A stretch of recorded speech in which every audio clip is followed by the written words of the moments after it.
Hello and welcome to my channel, I Win to Lose Gaming. Zenless Zone Zero 2.0 is right around the corner, and with it, a standard S-rank agent selector ticket. And if you're wondering which of these standard agents is a bit less standard than the others, aka who should you select, well, that's probably why you clicked on this video, which will hopefully help you out a bit. And check out this segue of the century to today's sponsor, Gamevo. I've been using Gamevo, an EU-registered platform where digital products like games and in-game currencies are sold at a price lower than your local market rate. Why? Because multiple sellers compete to give you the best deal. For example, I grabbed Expedition 33 for just $36.15, where it is normally $49.99 on Steam. And for gacha addicts like myself, you can scoop up discounts on Primo Gems in Genshin Impact, Zenless Zone Zero, Honkai Star Rail, and many other games as well. You'll see two prices, Standard and Smart. Smart gives you an additional discount, but it is a description for €3 a month. So if you're like me and not into lifetime commitments to virtual alimony, just hit the little X after choosing your payment method, like you are not the father, or unsubscribe here with this admittingly difficult to see button after you get your Smart discount. Or do what I always do, use a one-time use virtual credit card, so that way it will decline any monthly payments harder than Rina will decline your advances. Best part, orders are quite fast, with mine taking just a few minutes to receive. And if something goes wrong, their 24/7 support is fast and reliable. And hey, make sure to use my link down below to get the biggest discounts possible. So yeah, Gamevo is a good option, and if you were going to buy that stuff anyway, you may as well save a bit of money. Huge thanks to Gamevo for sponsoring today's video. We'll go over a brief overview of each character with some pros and cons, their mindscapes, as well as some deadly assault data, courtesy of Pridewind, to give you a more holistic perspective on these standard banner characters. Now, quick disclaimer, the data on Pridewind should not be used as poll advice, especially since deadly assault favors specific characters, particularly the featured banner characters. Also, various buffs and boss lineups have huge impacts on the results, but regardless, I thought the data was interesting and still useful enough to include in this video. And before we get started, I've got two very important general tips for you. The first tip is to simply wait a bit. Depending on how long this selector lasts for, it could mean that you end up doing a lot of polls before potentially using your selector ticket. There's a really good chance that you might lose your 50-50 to the character you were considering using the selector on. Heck, there's even the less likely chance that you'll pull a double S rank in 10 polls, with one of them being a standard banner character. This way, if you lose a 50-50 and get the character you were planning on selecting, that might have been a waste in terms of your selector option. The second tip, arguably even more important, is to choose who you want and who you like. While some standard agents are certainly worse in terms of their overall meta performance, if giant bipedal doggos with BDSM gear gets you howling, then don't let some basement dweller like myself stop you from pursuing your personal fulfillment. Having fun is always the most important part of the game, so prioritize that above all else. Now, with that being said, if you're a meta slave like myself and not a BDSM dog slave like Lycaon, then the following information will likely be relevant to you.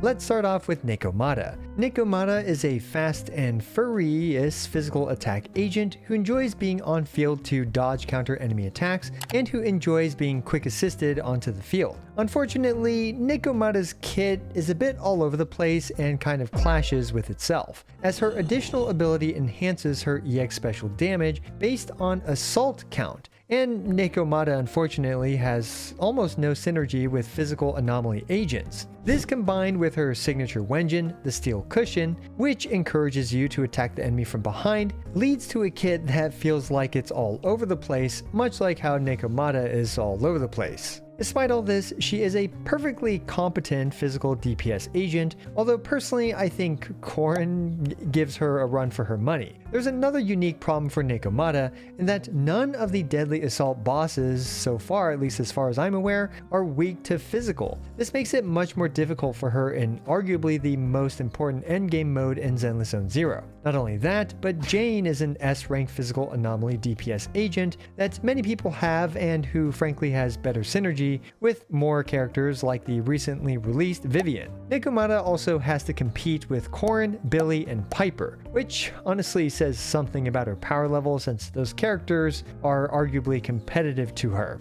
Now, this might sound like I'm dragging Nekomata through the dirt here, but interestingly, Nekomata's deadly assault clear scores have actually been improving instead of declining. But equally unfortunate, the sample size for Nekomata clears is very small, given her near non-existent usage rates. Also, Nekomata's average clear scores since version 1.4 is sitting around just 16,962, which indicates that players are definitely struggling to get the 20,000 necessary for the 3-star score. So yeah, it definitely appears like Nekomata has been on the downtrend. Granted, she never really had an uptrend to begin with, but always remember that this stuff can flip on a dime if Hoyoverse decides to release someone who can support physical DPS agents, and or if the meta just shifts to become more physical DPS oriented. As for her Mindscapes, Nekomata actually gets a very solid boost from them, especially her Mindscape 6. Her Mindscape 1 also appears to solve the issue of her signature Wenjin needing to hit an enemy from behind, which, well, I'm assuming it does, so please correct me if I'm wrong, and this is a fantastic quality of life improvement for Nekomata. As we can see, she definitely strongly benefits from Mindscapes, so perhaps you can consider them if you really like Nekomata and plan to stick with her through thick and thin as your primary physical DPS agent, and also plan to, just get more Mindscapes on her. In terms of her tier list placement, sadly I don't personally disagree with it, and she's placed in the rather low tier 3, but I will say that I think she rises more in the tier list compared to most of her other standard counterparts if she has multiple Mindscapes.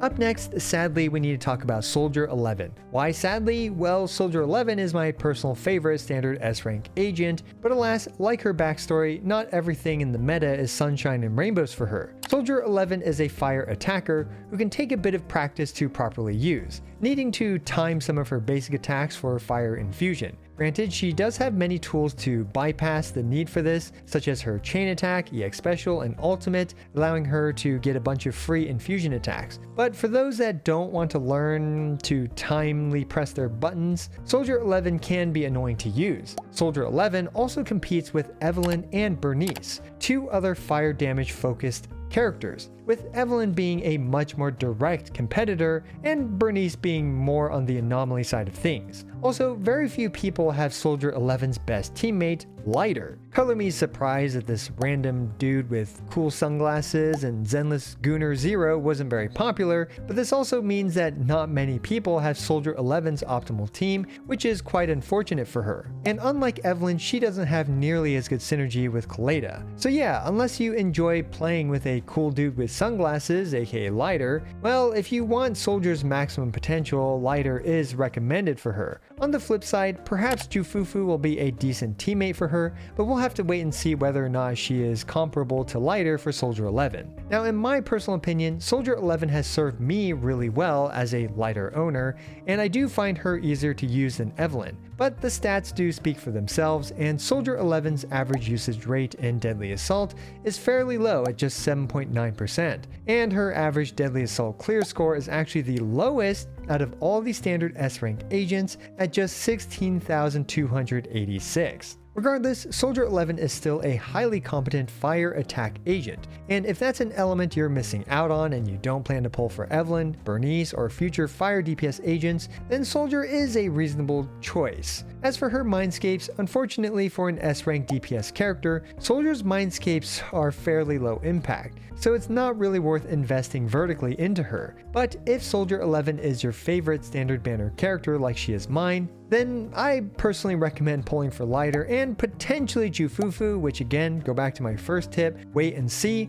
a bit, then she might be a decent choice for your account, allowing you to skip on a fire DPS agent like Evelyn. Personally, despite her low deadly assault scores, low usage rate, and her low tier list placement, she can fulfill your fire DPS needs, especially with horizontal investment in supports like Lighter. Personally, with Lighter, I would put Soldier 11 in tier 1, but without Lighter, it's reasonable to put her where she is in tier 2.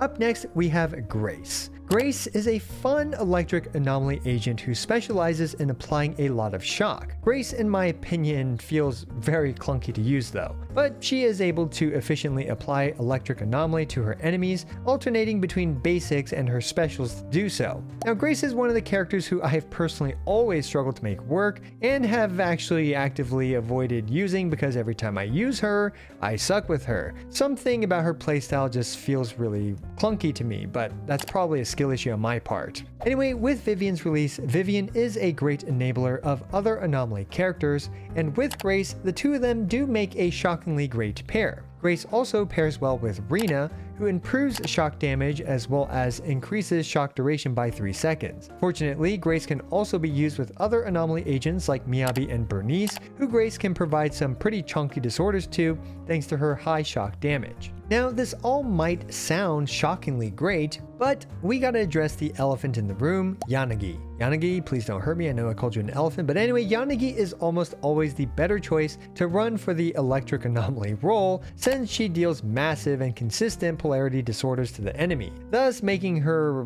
pretty much just Grace 2.0. In fact, I actually think Yanagi vs Grace is the most direct power creep out of any other S-rank agent in the game. But because of this, for anyone that has Yanagi, I don't recommend Grace, since their role overlap is a bit too extreme for me. Now, what about just if you don't have Yanagi? Well, if you did pull Vivian and you need someone to deal lots of electric anomaly damage, then Grace is a solid choice, saving you a lot of pulls if you don't want to pull for Yanagi, or pull for Silver Soldier Ambi, or don't want to sweat learning Harumasa's optimal combos. Speaking of Harumasa, that is another issue with Grace, is that we all got a pretty good, albeit difficult to use, lightning DPS agent through Harumasa. But for returning in newer players who might not have him and who might need an electric anomaly character and who have Vivian, then Grace is indeed an option. As for her usage rates, well, unfortunately it's not great. She's at 5.8% average usage rate, which is the second lowest. And frankly, I feel the same way with her, preferring to even use Harumasa, Yanagi, and Sambi. Her average score is the third best though, at 18,004, although it's still significantly under the recommended 20,000. In terms of her tier list placement, I personally agree with her low placement in tier 3, and sadly her Mindscapes aren't the best, so until Mindscape 6, which, well, she won't feel much better than a Mindscape 0 Grace. So yeah, overall Grace isn't my most recommended character selection choice, but hey, it does get you one step closer to her feat pick.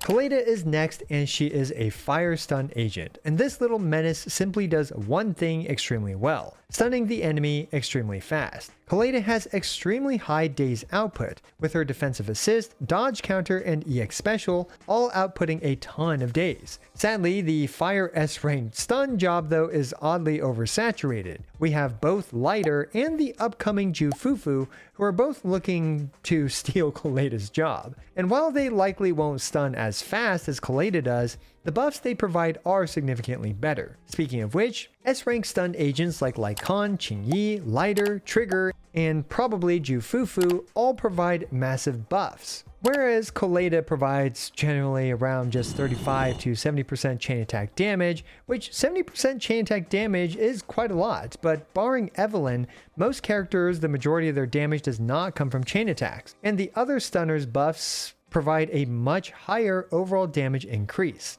Even for Evelyn, Lighter's buffs still outperform hers. Despite this, Koleda's deadly assault stats are actually pretty solid, although I guess this isn't too surprising since almost no one owns Lighter and Jufufu isn't even out yet. But yeah, let's take a look at those usage stats. Koleda's usage rate clearly spikes when Pompey is around, as Pompey is fire weak. While Koleda does have the third highest usage rate at 9.7%, she unfortunately has a rather low average score of just 17,156, which is clearly under the recommended 20,000. Koleda is also primarily used with Evelyn, and while Lighter is the better option, Koleda appears to be a very reasonable substitute for Lighter, which is great to see. Also, Koleda's additional ability was updated to now include Rupture Agents, and while she's not the best teammate for Yishuan, she is usable with Yishuan, but let's be real, it's very likely that Jufufu is going to be the better option for Yishuan.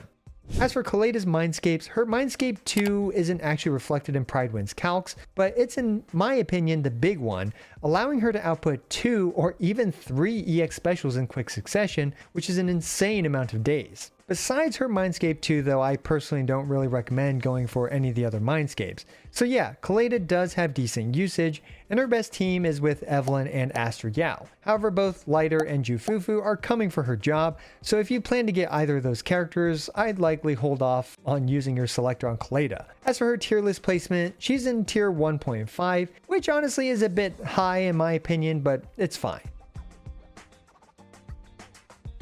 Alright, we've reached the big daddy of the bunch, Sir Von Lycaon, aka the Bondage Pup. Lycaon is frankly amazing for Ice Team, being literally the coolest in slot option for Ellen, Hugo, and Mono Ice Miyabi team. His playstyle is also fairly simple, just press and hold the basic attack button and release it, and use his EX special to stun the enemy. Right out of the box at Mindscape 0, he provides 25% ice damage resistance penetration and increases the enemy stun damage multiplier by 35%, both of which are typically less diluted multipliers. Not only does he provide these fantastic buffs for ice agents, his day's output is very solid, and he's cheap to build with both the fossilized core and steam oven being fantastic free-to-play friendly options on him. Anyway, what are his cons? Well, he's not very good outside of ice teams, actually very not good at all. But fortunately, Ellen, Hugo, and Miyabi all appreciate having him on their teams, and Ellen is also even getting significant buffs. So for those day one Ellen players that may feel like they've been left behind and who still don't have Lycaon, well, he is a good boy to choose. Now looking at the usage data, Lycaon is leagues ahead of all the previously mentioned characters, with an average usage rate in Deadly Assault of,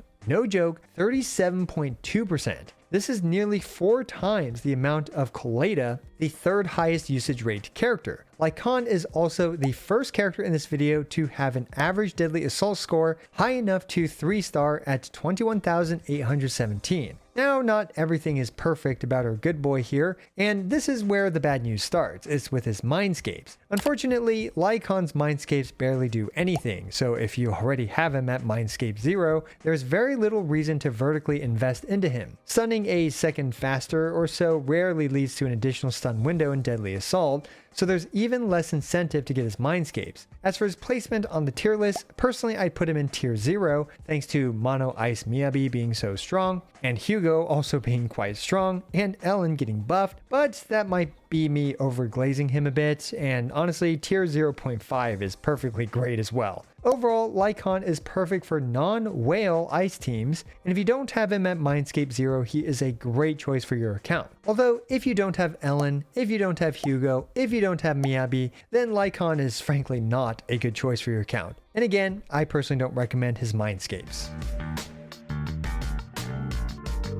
Up next, we have Rina. Rina, while easy to use, is a bit more complicated to talk about in regards to the value she provides to your account. Rina is a simple character, just get her on field, use her basic or EX special, and then get her off field. She provides up to 30% pen ratio, while her dolls are on field. Unfortunately though, at Mindscape 0, the dolls don't stay out for long, sometimes as short as just 5 to 6 seconds. Because of this, you often have to keep swapping her on field, which leads to significant opportunity costs depending on your DPS character. Fortunately, pen ratio is a very powerful buff, touching the defense multiplier, which is not a commonly touched multiplier. Not only that, but pen ratio gets better the more you have, and Rina helps enable the usage of pen ratio main stat in slot 5, which can make building your DPS a bit easier. Also, Rina provides a significant boost to shock damage, increasing the damage and duration by 3 seconds, thus also improving disorder damage. And because Rina is one of the best options for shock, this means that she's phenomenal with Yanagi, who is phenomenal with Miyabi, thus making Rina, by transitive property, great with Miyabi as well. However, let's be real, Rina is largely outclassed by Astra Yao on this team, but also let's be real, we can only have one Astra Yao, and this is where Rina's value comes in. She is the only other S-rank support agent in the game, and as such, her role is currently not very diluted. However, admittingly, she does have to compete with Nicole and Lucy, who can definitely give her a run for her money. Now, as for her usage rates, Rina sits at an equally stellar 37.2%, tied with Lycaon, and phenomenally, Her average clear score is the highest at 22,323. This might be attributable to how she's very commonly used with both Miyabi and Yanagi, who are incredible characters, and let's be real, those two would definitely be carrying the team and Rina is along for the ride. But still, this is very impressive all things considered. Now, I gotta be completely honest, I personally don't like using Rina, especially at Mindscape Zero. I'm too used to the longer buff windows that almost everyone else provides except for Nicole, and I always forget to keep swapping her onto the field every few seconds. Fortunately, her Mindscape 1 does fix this issue, increasing the duration of her puppet staying on field, and also improving her pen ratio debuff by 1.3 times. So yeah, I actually highly recommend her Mindscape 1 if you do plan to use her. And unfortunately, the rest of her Mindscapes aren't really worth going for in my opinion. One more important note about Rina is that her pen ratio buff literally does nothing for Yishuan, since Yishuan deals a sheer damage which completely ignores the defense multiplier. As such, do not get Rina for Yishuan because she's literally useless with her, and she might also be useless for future Rupture agents that also do sheer damage, so please keep that in mind. As for her tier placement, she's in tier 1, and overall I personally agree with this placement, although for me personally I think she belongs here if she has her Mindscape 1.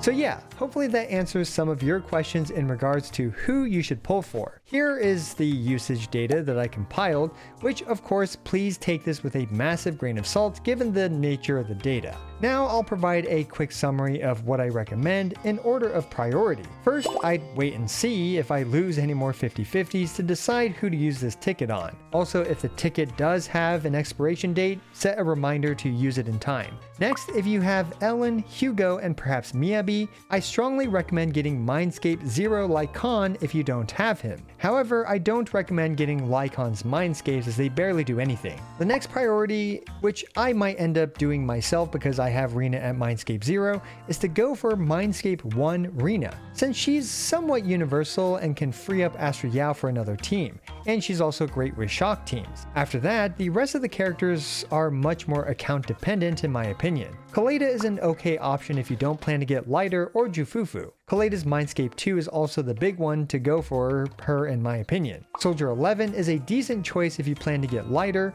or maybe Jufufu. And if you don't plan on getting Evelyn or Bernice, then well, Soldier 11 is a viable fire DPS agent with those aforementioned stunners. Grace is Grace, and let's be real, you're doing it to get her Mindscape 6 for the feet pick.